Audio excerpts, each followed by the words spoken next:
एक अजाब से हम निकले में और दूसरे में दाखिल हो गए। उसका फ़ायदा जो है वो मुझे इतना नज़र आता है कि अगर मेरे हलके के अंदर मेरा उम्मीदवार अगर मुसलमान भी है तो वो भी मेरे दरवाज़े पर वोट लेने के लिए आता है। जहाँ जमहूरियत है, जब जिसको हम डेमोक्रेसी कहते हैं, उसके लिए तो ये बिल्कुल ठीक बात है कि एक वोट हो और वो शहरी होने के नाते हो, ना कि किसी के मुसलमान होने के नाते हो या क्रिश्चियन या हिंदू होने के नाते हो।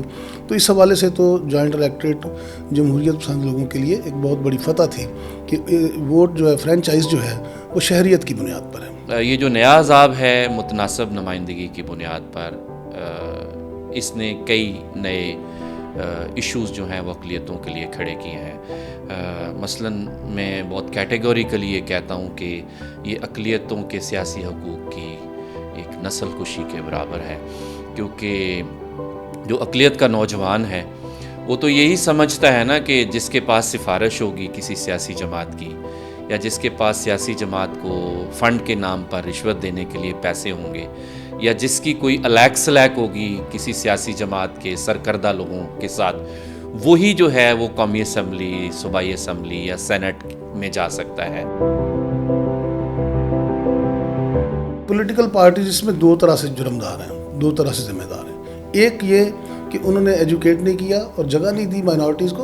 अभी तक इस तरह से नहीं हुआ कि जो वोटर है, जनरल वोटर जो है, वो इतना तैयार हो चुका हो कि वो जो इलेक्शन लड़ने के लिए उम्मीदवार आता है वो उसकी मजहबी शनाख्त को नहीं बल्कि पार्टी वाबस्तगी को देख कर सके। मुस्लिम लीग नून ने 2008 में एक MPA के लिए एक औरत को टिकट दी थी चीचावतनी के इलाका में। जहाँ से चीचावतनी से MPA का टिकट दिया गया था वो आम तौर पर रवायती तौर पर मुस्लिम लीग नून की सीट थी। तो हमने वहाँ ये देखा, जब ये 2008 के इलेक्शन में उनको दिया, कैथरीन नाम था शायद उनका, बहुत ही वाज़े मार्जिन के साथ वो हारी थी।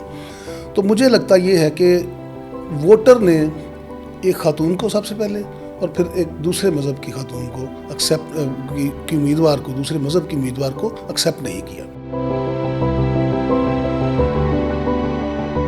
वोट ले लेते हैं, ओन नहीं करते। ये आप कैसे कह सकते हैं? ओन ना करने से क्या मतलब है आपका? हाँ, ये मैं आपको बता देता हूँ। जैसे मैं फैसलाबाद से मेरा ताल्लुक़ है, तो वहाँ से तकरीबन हर जो बड़ी पार्टियाँ होती हैं उनका एक MPA मखसूस सीटों पर भी आ जाता है। तो जैसे जिसको मैंने वोट दिया है, जब मैं उसके पास जाता हूँ तो मुझे कहते हैं कि आपका तो MPA फ़लाँ है, वो मखसूस सीट पर आया है। तो वो उसने ओन नहीं किया एज अ वोटर, मुझे धकेल रहा है उसकी तरफ जिसको मैंने वोट नहीं दिया।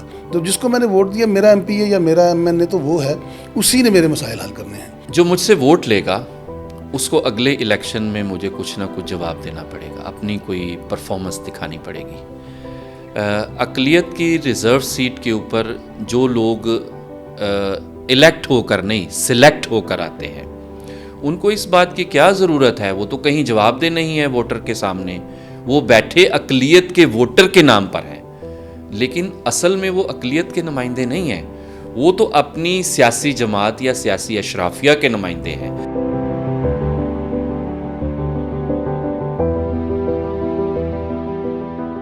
पार्लियामेंट का तो मतलब है लेजिस्लेशन करना। तो अगर हम पिछले 5 इलेक्शंस में देख लें तो किसी को मतलब ख़ास तौर पर नामजद किए बगैर आप ये देख लें कि कितनी लेजिस्लेशन हुई है पिछले 5 टेन्योर्स में।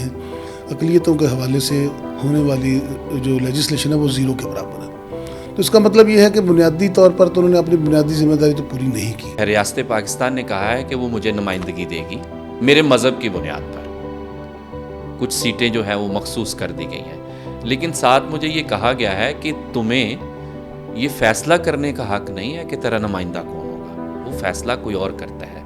मसलन मेरे लिए अगर पाकिस्तान मुस्लिम लीग नून है तो फ़ैसला नवाज़ शरीफ, मरीम नवाज़ या शहबाज शरीफ करेंगे कि मेरा नुमाइंदा कौन होगा, और मुझे ना करने का हक़ नहीं है, मुझे वो मानना ही मानना है।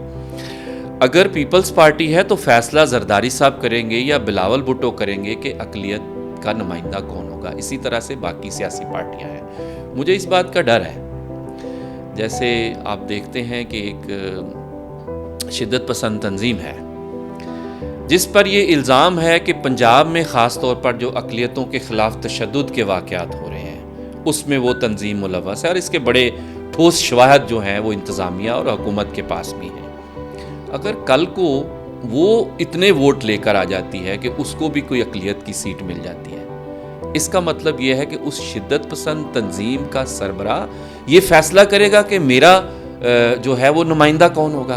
मैं समझता हूँ इससे ज़्यादा मेरे लिए अफसोस का और दुख का मुकाम कोई नहीं है।